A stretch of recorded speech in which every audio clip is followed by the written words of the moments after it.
Are you positioning yourself correctly for what is about to happen in the Pokemon hobby? Welcome back to another episode of Krabby's Cards. My name is Sebastian, and today we are talking about the fundamentals and how to keep a level head when the hobby around us seems to be crumbling. The noise is so loud.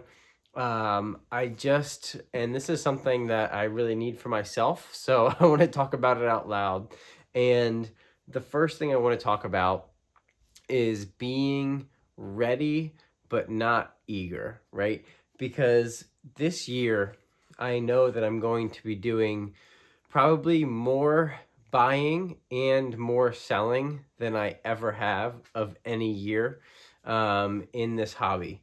And what I mean by being ready and not eager is when something from the Sword and Shield era starts to go on a run, right? Let's say Lost Origin goes to, like, let's say I have a couple extra booster boxes of Lost Origin, right? And I want to sell one. And they're at 900 and they go to 1,000, right? And then bam, okay, sweet. It went up. I'm going to sell. But it just in a short time went from 900 to 1,000, and the sell through rate is high and the demand is high. So it's probably going to go to 1050 and then 1100 and probably to 1200, right? If it's going on a crazy run. And then maybe it goes from 1200, maybe it slows down and goes back down to 1100.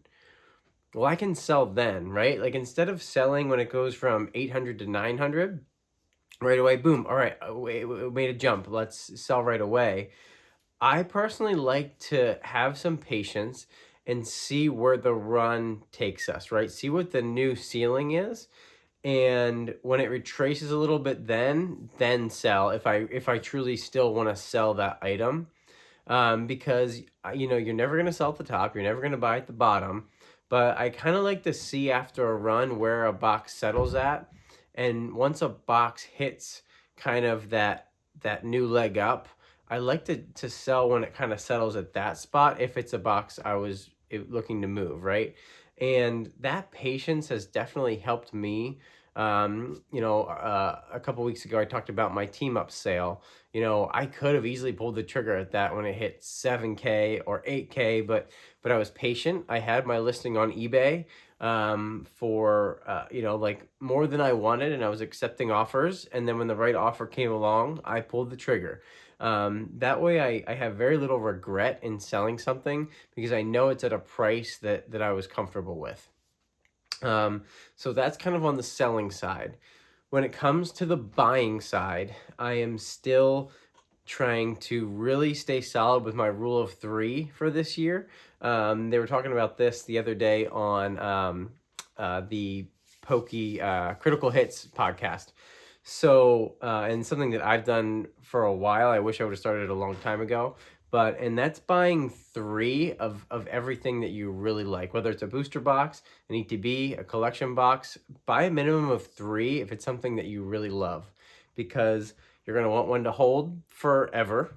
You're going to want one to open, and you're going to want one to sell or trade, right? Like that's at a bare minimum, right? Like if you have something in your collection that you really, really like, you should try to have it if you can financially swing it. I know, some things are more of a grail piece for your collection or for your investments that, you might only have one of, and that's fine. But anything that's like a newer product or, a couple years old that you're really trying to, really trying to collect, try to get three if you can. It's something that I've never regretted buying more, right? Like I've only ever wish I bought more, right? And I've never regretted buying too little, or I've always regretted buying too little. But and a couple other things I want to talk about is just blocking out the noise. Like there's going to be a lot of noise this year, and I know I can get caught up in that as well, with just so much going on, so much negativity, so much price swings and this and that. and try to just hone in and have blinders on to a certain extent with what you want for your collection. Don't get caught up in the hype cycle, and collect and invest in what you think is going to do well and what you want for your collection. Don't ever buy anything because somebody says something, right? Like, I know, of course, on this channel and other channels, we talk about buys that we like and things that we like and what we think is going to go up, what we think is going to go down. But ultimately, make sure you do your own research. Make sure you're buying something because it fits in with your collection. It fits in with your investments and what you're trying to, what you're trying to do. And make sure you don't, make sure you avoid like overexposure, right? Like, you can think Prismatic Evolutions is going to be the best set for Scarlet and Violet, right? But if you go all in on it, what if they keep printing it and printing it and printing it and printing it, and it kind of sits? Like, Hidden Fates is a good example of this, right? Like, Hidden Fates got a crazy reprint very towards the end of its life cycle, and it's at $150 in ETB forever. Like, and it was fine for somebody like me. I didn't care, but if I would have bought Hidden Fates purely as an investment, I probably would have been a little upset that I had dead money for like 4 years. But that's why it's sometimes it is really important to know why you're buying something, right? Like, you need to make sure that you're buying stuff for your collection that you really don't care about the price. And if you're buying something that you're kind of buying it only because you want to use it to sell or trade later, maybe focus on Sword and Shield or beginning era Scarlet and Violet, right? Because I'll keep saying it, if you buy Destined Rivals right now at $600 a box to sit on for 3 years, you might have a bad time. I'm just saying. But yeah, and then I guess the last thing that I kind of want to talk about is just don't chase, right? Um, this hobby is not about buying everything, right? It's about not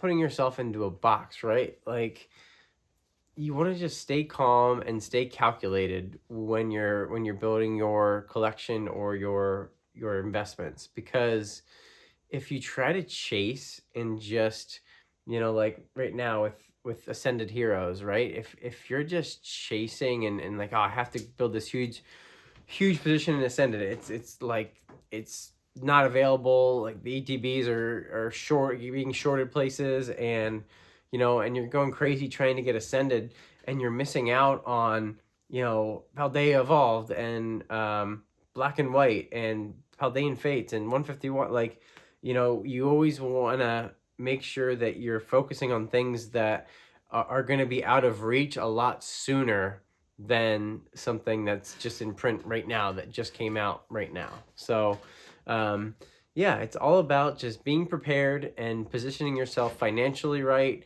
and your collection, setting it up right to buy, sell, trade, right?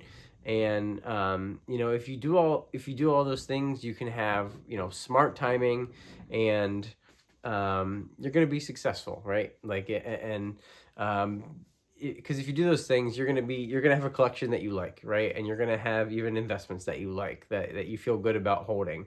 And yeah, I don't know, I think it's important to have kind of a hobby first strategy, and then kind of a investor second. That's for me personally, right? Like, I focus on the hobby side of it first, and then the financial part second. But look, I think it's Earn that says collectors get paid, right? Like, usually if you're collecting something because you love it, somebody else is going to love it as well, because that's just kind of how it works, right? Now, if you really loved Crimson Invasion, yeah, you know what? You still did okay, right? Like, it's you still Crimson Invasion is always catching strays. Crimson Invasion, Steam Siege, Rebel Clash, forever catching strays. But you know what? They still perform well in the long run. It's crazy. So, but Yeah, I think that's everything that I had for today. Krabby's Collector Corner pick of the day. We're going with a card today. I think this is the first time I've done a card, and we're going with the Magic Carp from Paldea Evolved. I got it here in a CGC 9. Yes, I love CGC. I'm not a big slab collector, but when I do, I go with CGC. I love the black and white labels, and I think it goes well with the Magikarp as well. I'm a 9 collector. I don't go for 10s. 9s are absolutely minty cards. I'm absolutely fine with having 9s when it's a card that I just really like because yeah, half the times you can't tell the difference between a 9 and a 10 anyway. So that's the pick of the day. I appreciate all of you watching. Like, comment, and subscribe if you liked what you heard and saw. And yeah, let me know what you think down in the comments. What's your strategy? What are you doing to position yourself for the rest of the year with your collecting goals? Let me know. All right, I appreciate you all, and I will see you tomorrow.